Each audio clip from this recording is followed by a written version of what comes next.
تبارك الذي بيده الملك وهو على كل شيء قدير الذي خلق الموت والحياة ليبلوكم أيكم أحسن عملا وهو العزيز الغفور الذي خلق 7 سماوات طباقا ما ترى في خلق الرحمن من تفاوت فارجع البصر هل ترى من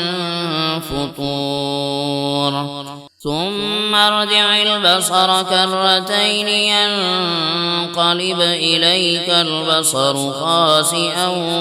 وهو حسير ولقد زينا السماء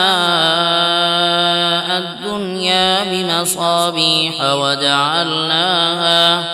وجعلناها رجوما للشياطين وأعتدنا لهم عذاب السعير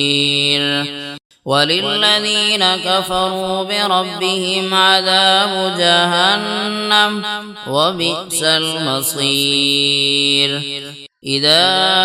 ألقوا فيها سمعوا لها شهيقا